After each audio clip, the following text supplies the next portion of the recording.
So you'll be the last question, but I just want to weigh in on that for 1 second. So there's another word for master narratives. It's called history.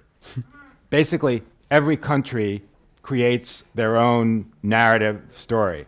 And you know, my old job at the State Department was what people used to joke as the chief propagandist job. We haven't talked about propaganda. Propaganda, I'm not against propaganda. Every country does it, and they have to do it to their own population. And I don't necessarily think it's that awful. And this idea of a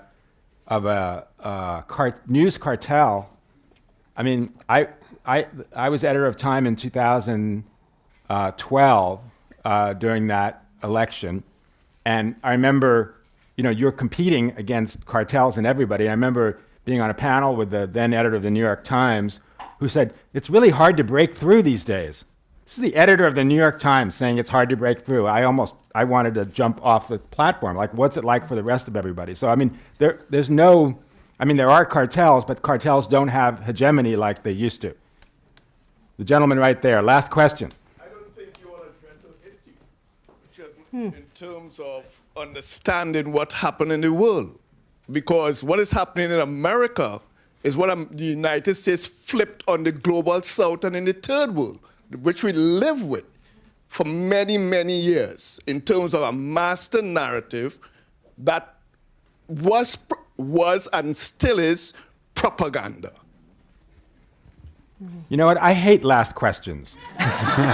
Don't you? I usually just want to end something before the last question. But at any rate, I want to thank this fantastic panel here today.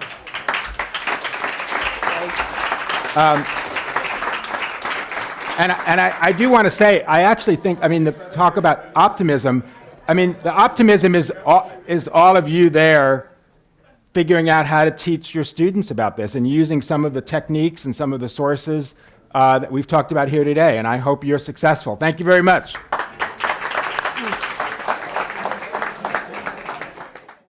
Additional context. Richard Stengel is a Jewish-American editor, author, and former government official. He is an advisor to NewsGuard and a senior fellow at the Atlantic Council. Here is another quote from him. Having once been almost a First Amendment absolutist, I have really moved my position on it because I just think for practical reasons in society, we have to kind of rethink some of those things. He wrote a book called Information Wars: How We Lost the Battle Against Disinformation and What to Do About It. Stengel once interviewed Israeli Prime Minister Benjamin Netanyahu for a cover story of his that referred to Netanyahu as the King of Israel.